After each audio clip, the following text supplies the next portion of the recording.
Alright, so hi everyone, I'm back. Where have I been? Baston. I had a creator badge for PAX East, and Nick and Gilly helped me get out there. So I've been on adventures, and it seems that while I've been gone, literally everything ever happened within the Sonic franchise. So today I'm going to be reviewing the very first update to Sonic Frontiers, and talking a little bit about Sonic Origins Plus, what's in store for us there as well. So buckle in folks, we got a big video- what's this?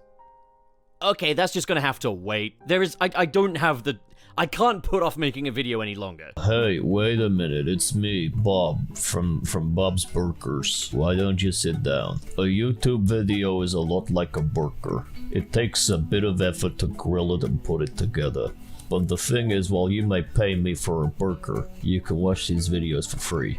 So all I ask is that you subscribe to the channel. Maybe hit the like button as well, Gene. And if you do want to pay for the video like you would pay for a burger, the link to the Patreon is in the description below. Enjoy the rest of the video, Linda. Remember in 2017, after Sonic Forces, there was this massive drought for Sonic games? How Sonic Forces released in 2017 and wouldn't be followed up on until 2022, as far as mainline titles go anyway? Fans dubbed it the Sonic Drought, and I get why. Sonic is primarily a video game character, and when you have barely any actual video games coming out in the space of 5 years, I do get why fans might get impatient. That's not to say that there wasn't a rollout of additional content for Sonic Forces, as Sega so generously graced us with a Super Sonic DLC, where you could play, as you guessed it, Super Sonic. And we very nearly had to pay for that little feature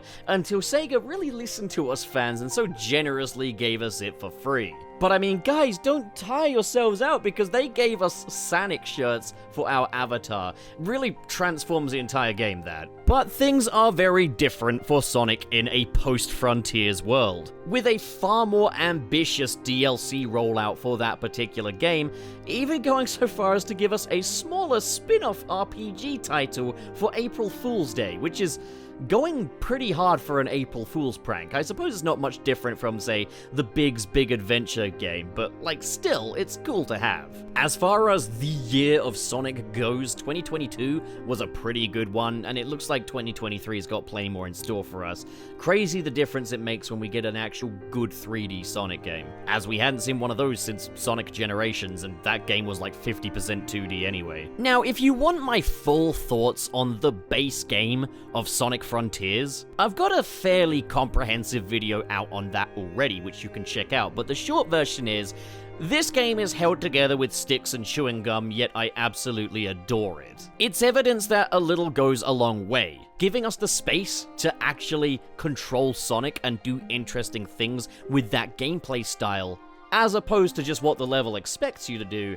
It goes a long way. It's a game that feels like it was made on a budget of $3, a box of Jordan's Country Crisp and a Dream, and is far from the most polished thing you'll ever see, but it might be one of the most fun gaming experiences that I've ever had. Genuinely, really consistently enjoyable the whole way through. And head and shoulders absolutely demolishes Sonic Forces. So now that we've got my overall basic opinions out of the way, let's talk a little bit more about the DLC, which I was pretty interested to see how they would roll this out and just how hard they would go with it. I mean, after like the Sonic Forces DLC rollout, I've kind of bought myself to kind of expect the bare minimum when it comes to additional content for a Sonic game. They advertised the first update as including a jukebox, a photo mode, and new challenge modes. But I was really wondering just how far they would go with that. Like, would the challenge mode be something that's really bare bones, maybe just like replay a certain set of cyberspace stages to unlock a trophy, or would the jukebox just be playing different tracks from this game alone? Would it just be like this little jukebox that you could go to on an island and listen to the different music, effectively like a souped up sound test in a way? Would photo mode just be pretty bare bones? Like, how far were they going to go with this? And it didn't help matters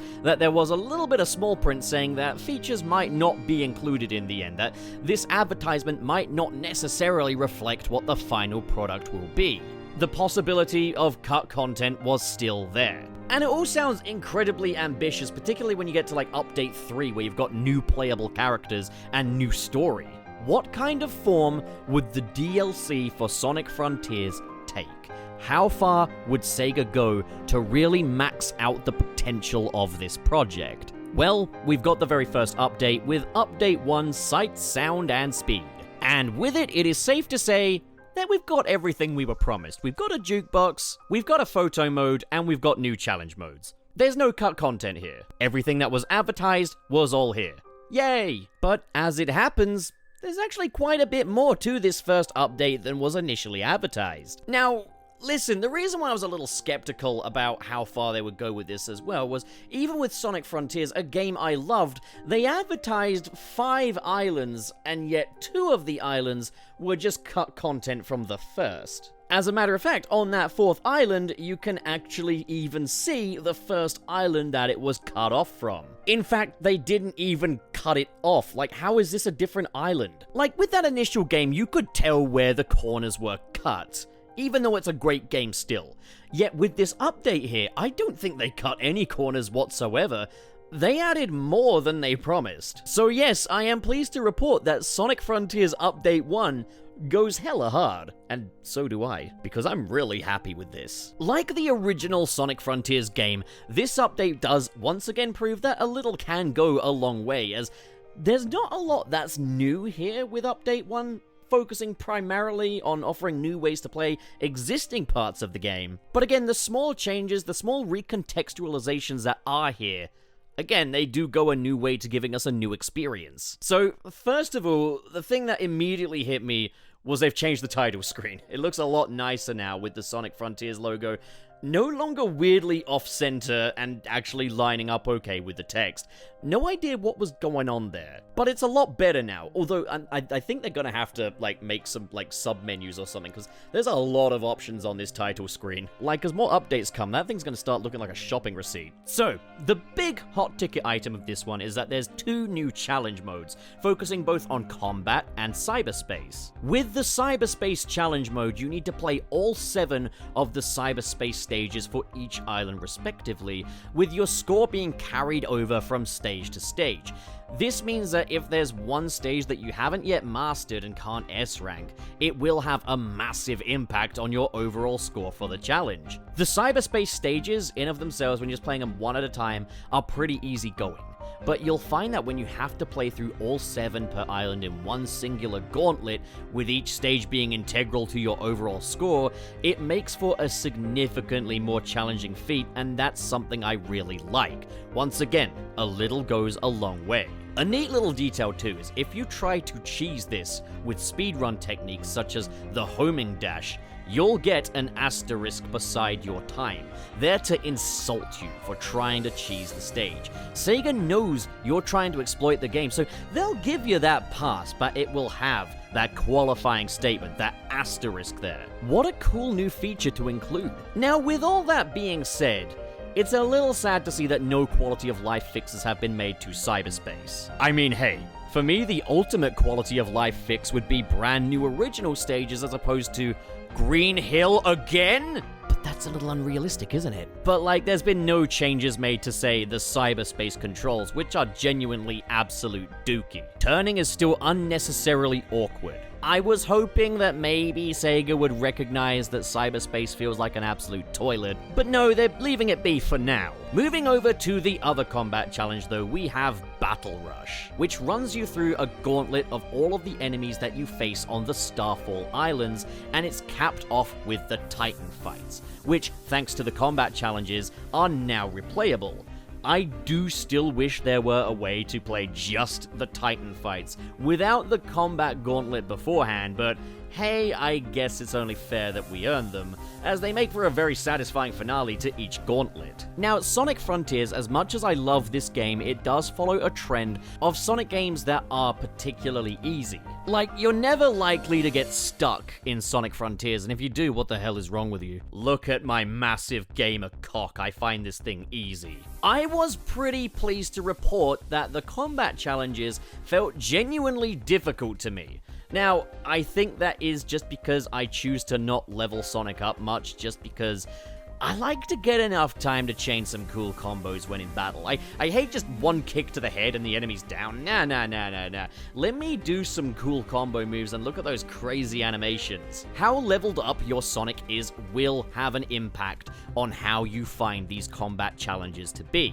If you have a fully maxed out Sonic, they're gonna be pretty easy. If you don't, there's genuine challenge to be found here because they do not change the ranking criteria. Now, I don't really know if that's a good thing, because as much as I like the fact that I'm able to be genuinely challenged by Sonic Frontiers in this mode, at the same time, I don't know if it really speaks to its quality that there isn't some kind of stock stats for Sonic when in the challenge mode to make things fair. Or that maybe the ranking criteria is shifted to account for what level Sonic is at. I feel like as much as I enjoy being challenged, that would ultimately result in a higher quality product. I don't know, food for thought. I'd say if they were to go for like a universal sort of stat for Sonic when in the challenge mode, have him leveled low, make it really challenging. The thing is, whatever your stats, you do kind of have to have a perfect run on each enemy that you fight. So I think even on max settings, there's still a challenge to it. But also, having the Sonic Frontiers combat now isolated from the rest of the game,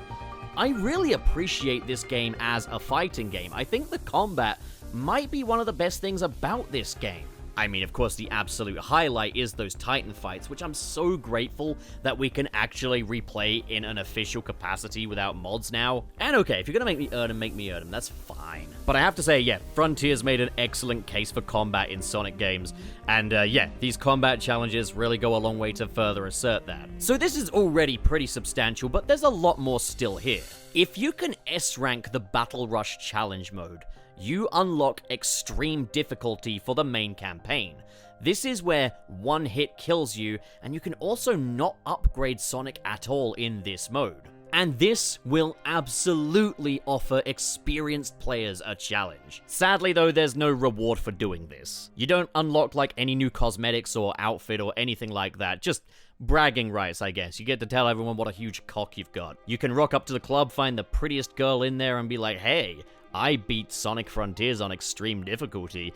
And then, yeah, she'll definitely be in your bed before the night is over. Which, if anything, is better than any unlockable that Sonic Frontiers could offer. They might as well have a message at the end saying, hey, you've unlocked sex. Now, there are other cute little features pertaining to these challenge modes as well. If you S-rank both challenge modes, you get little badges underneath the Sonic Frontiers logo on the menu screen, just to show people as soon as you load up the game that you have mastered Sonic Frontiers. And boy must that ever feel good, I haven't yet had the time to do any of that. PAX East has only really allowed me a very limited amount of time to dabble around with these gameplay modes. New modes aside, there's also a lot added to just the regular Sonic Frontiers experience. Load up your existing save and you'll find plenty of new things to do. One being that if you go to the extras menu, you can toggle the Springtime Cocoa, which turns the Cocos into Easter eggs. Alright, well, this is easily one of the less noteworthy elements of this update. It'd be cool if you could mix the different types of cocoa, but nah, they're just Easter eggs now.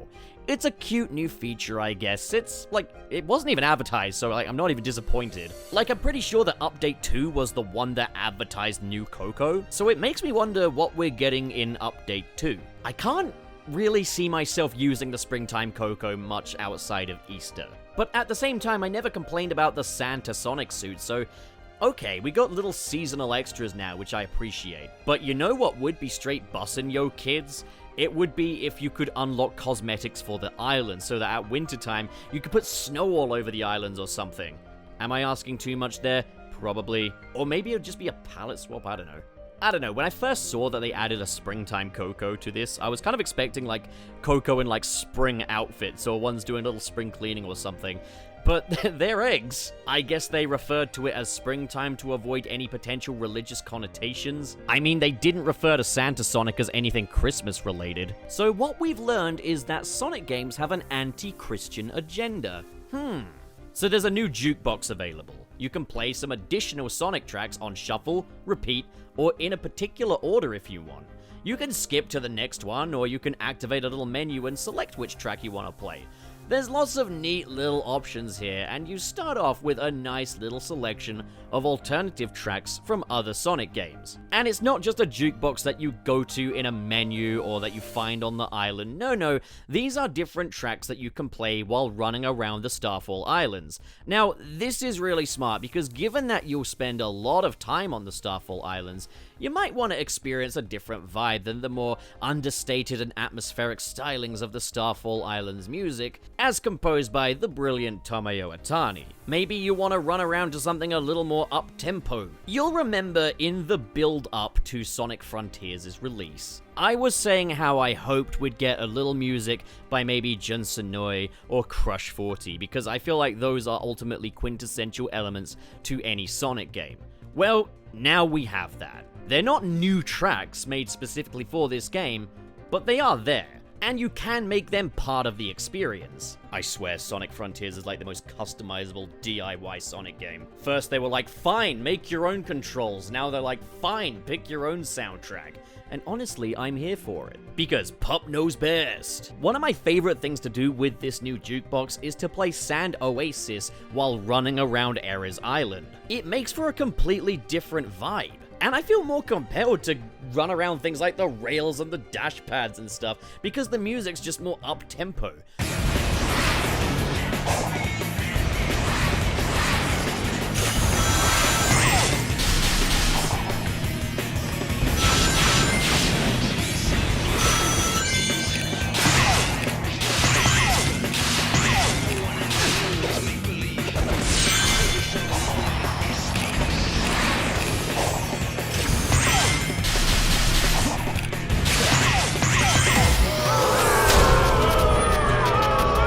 Remember when people were saying Sonic Forces' soundtrack deserved a better game to accompany? Well, I remember that anyways. Well, now it has that. Sonic Forces music can now be used in Sonic Frontiers. I can't do this alone. Send away something more than me. Someone to push me to victory.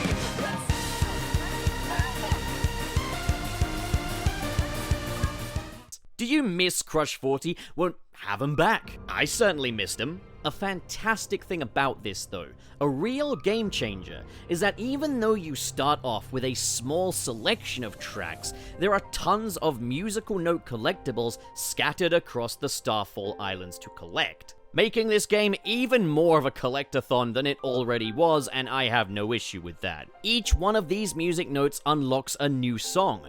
By the end, you'll have a ton of new tracks to choose from, including tracks from the classics, the adventure titles, the modern titles, even the storybook titles are here. And yes, Sonic 06's soundtrack gets some love here too, which I'm really happy to see. Now, part of why this is so good is hunting these down is a lot of fun and offers a little post-story content if you've already completed the game. But best of all, this offers some much needed purpose to Raya Island beyond the towers. Previously, that island just played host to a story event. And you know what? It was a really cool island to explore, but there was no incentive to do so beyond just basic sightseeing. Now we've actually made use of the space. Once again, this proves that a little goes a long way. Previously, there was a lookout tower on Raya Island which you couldn't climb. But now you can, and lo and behold, there's a music note atop that tower. Remember that water area with the weird platforms? Was completely useless before, now there's a music note there. Sorry, I'm totally giving away cheats here, aren't I? Then we have the addition that I was most looking forward to, photo mode. You know, I'm something of a shutterhead myself. Never happier than when I have a camera in my hand. And I think the majority of my hours spent playing Spider-Man PS5, or Ratchet & Clank Rift Apart, or Batman Arkham Knight were spent on the photo mode. It's something that is guaranteed to keep me coming back to any game, is a photo mode. I have wanted a photo mode in Sonic games ever since photo mode became popularized, and at long last, we have it. And this is the one point where it feels like Sega kind of cut some corners. So, unfortunately, the photo mode here is really only good for aerial stunts, as the collision on this camera is incredibly awkward.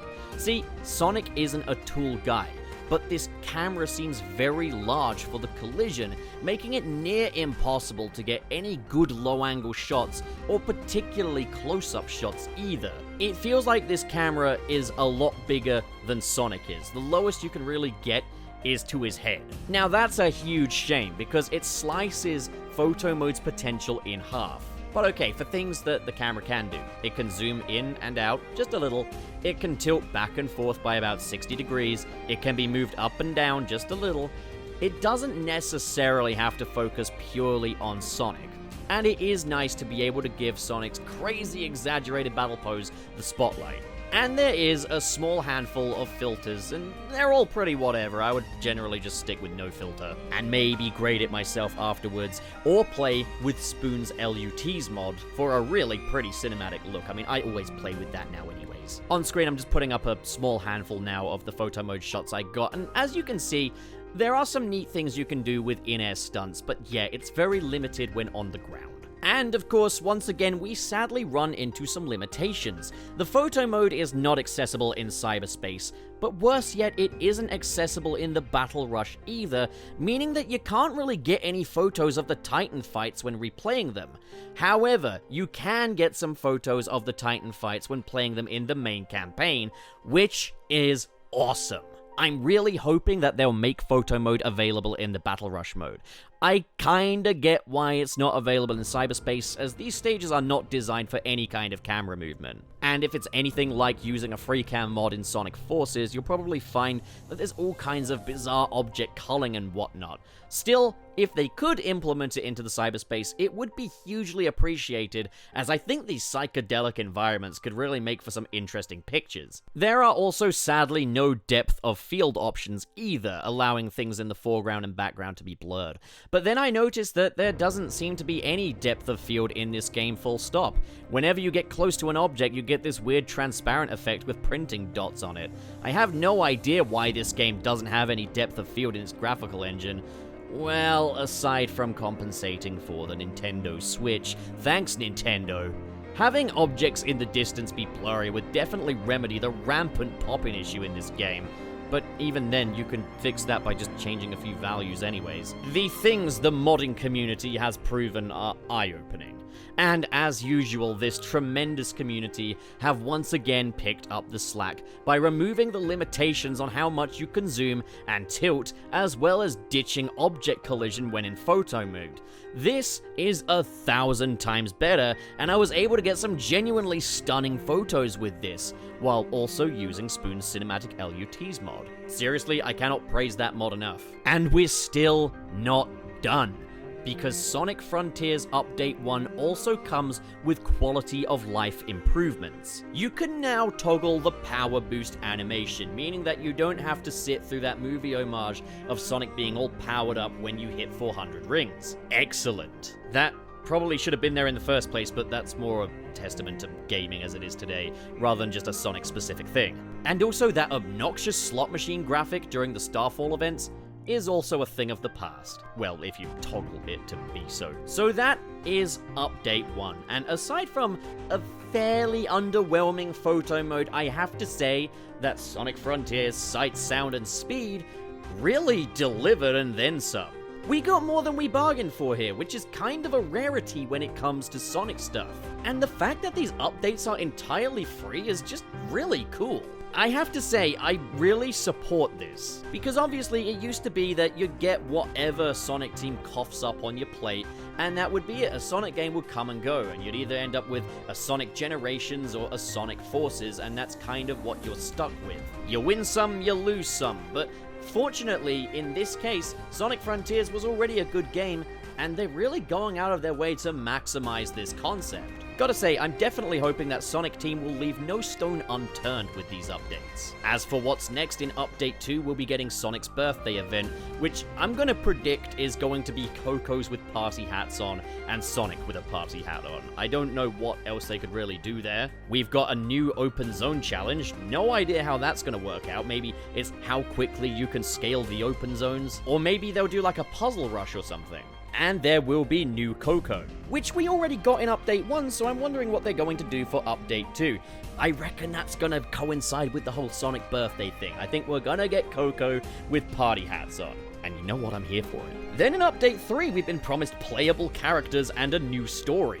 The imagery seems to hint at playable Tails, Knuckles, and Amy, maybe. But Sage is also there too, maybe we're playing as her, even though we kinda did that in the end boss fight. And we're also seeing Orenos Island is very much the backdrop for this, so maybe they'll be adding a bit more to that. Maybe we'll get like a mid-island mini-boss where you confront the final Titan without Supersonic, like they did on all of the other islands. Got no idea why they dropped the ball so badly there. It'd be sick if we could actually play as Dr. Eggman to get the final emerald from the Supreme Titan. The game's director Mario Kishimoto has also hinted that we will be getting a new final boss, meaning that hopefully this game driven by amazing combat and spectacle will not be concluded on an Ikaruga minigame. Either way, Update 1 was more than satisfying. I'm still a little disappointed by photo mode, that's my one major critique here, but the rest of this is absolutely fantastic. I'm over the moon. And again, not much has really been done here when you think about it. It's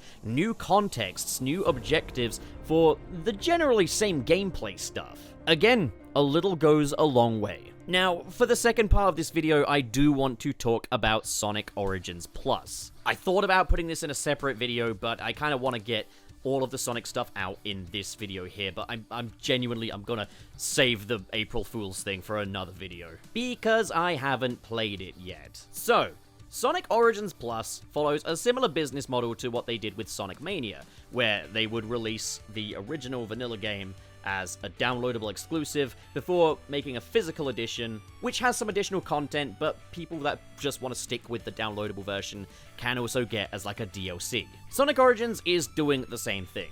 Now, the key difference here is I loved Sonic Mania when it first came out, whereas Sonic Origins was a really underwhelming release. In many ways, that makes it more ripe for a re-release with additional content. There's much more you can add to it than a game that's already really good. My problem with Sonic Origins was that it was smaller than previous collections. There were new bugs and glitches to these recreations of the classic games where there weren't before, which led me to wonder what the hell happened. There was also a promise of new playable characters that just never surfaced. It's just crazy. The story behind Sonic Origins is crazy.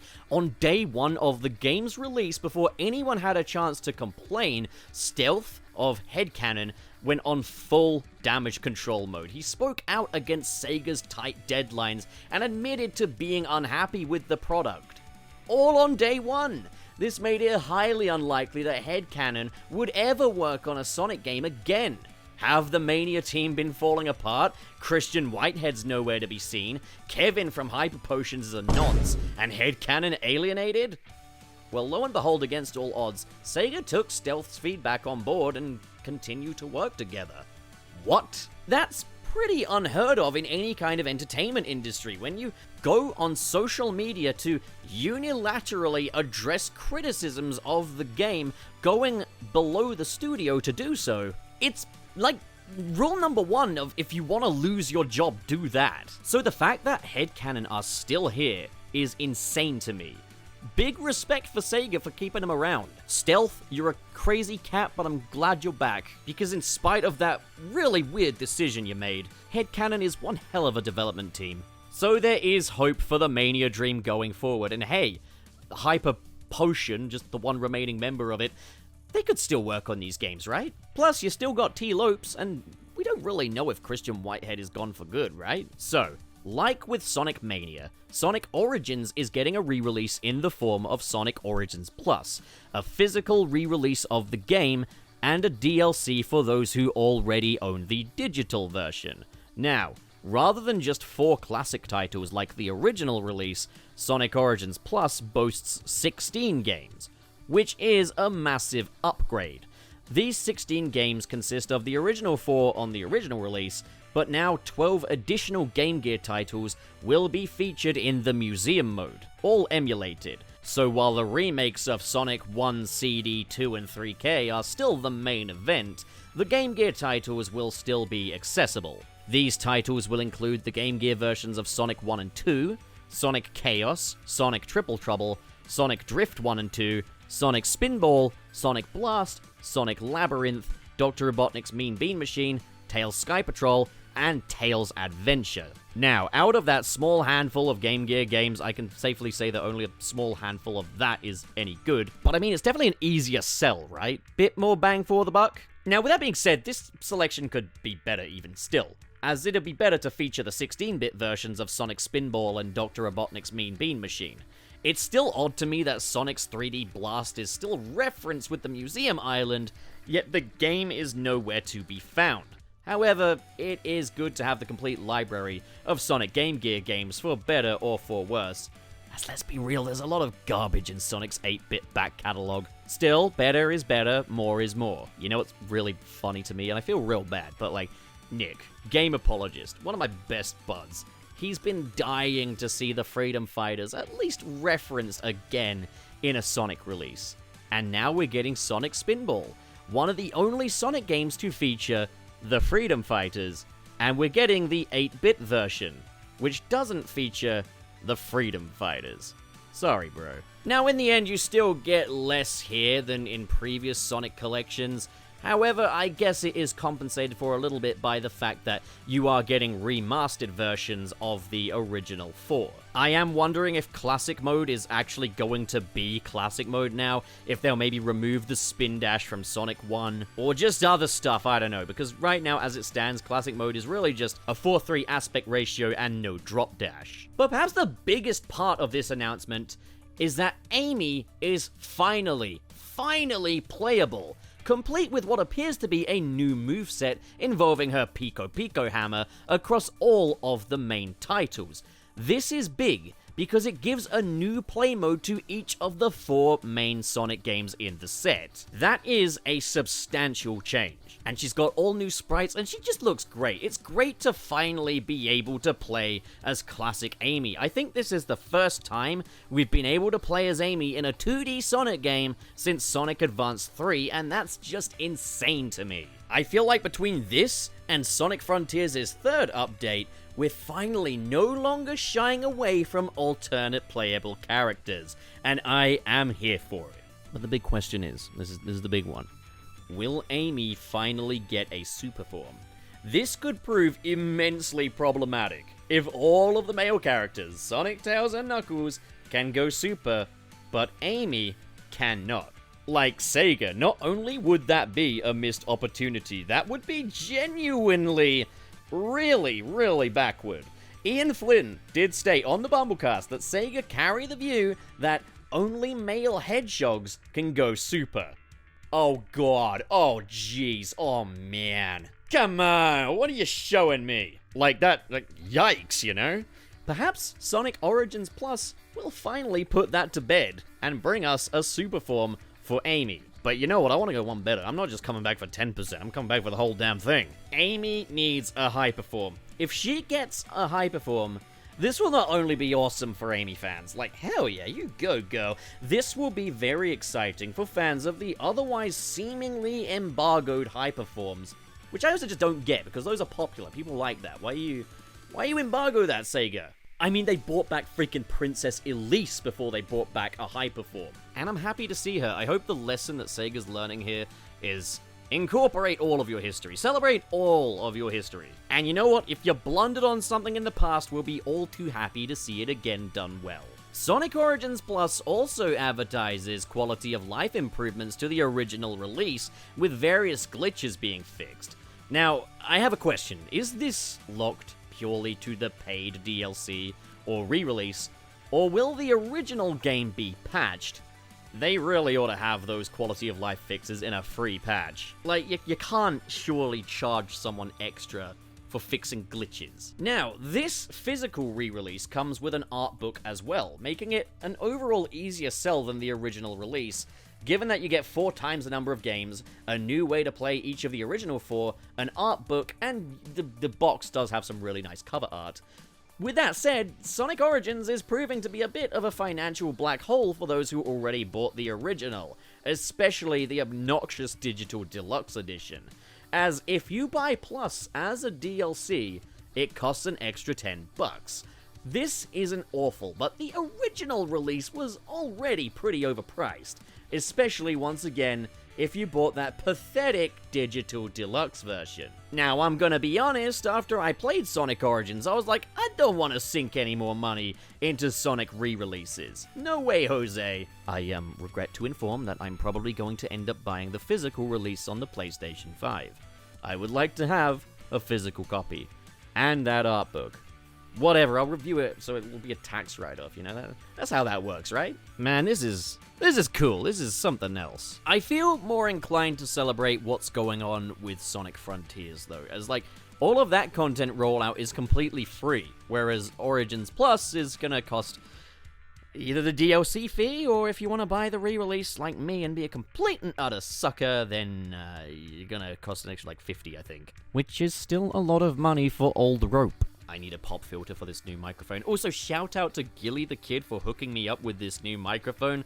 Gilly, thank you, man. For ages, he told me my audio sucks, and then he just straight up put his money where his mouth is and gifted me a new microphone. What an awesome power move. I'm gonna wrap it up here. So what do you guys think? Comment below, discuss, and as always, if you enjoyed this video, you want to see more like it, be sure to hit that subscribe button. And now, ladies and gentlemen, a special shout out to my many great patrons. Kale Bennett, That Jordo, Ken K, Legendary Ray Ray, Adam Myers, Mr. Dr. SP, Doctorate Pending, and Sergio.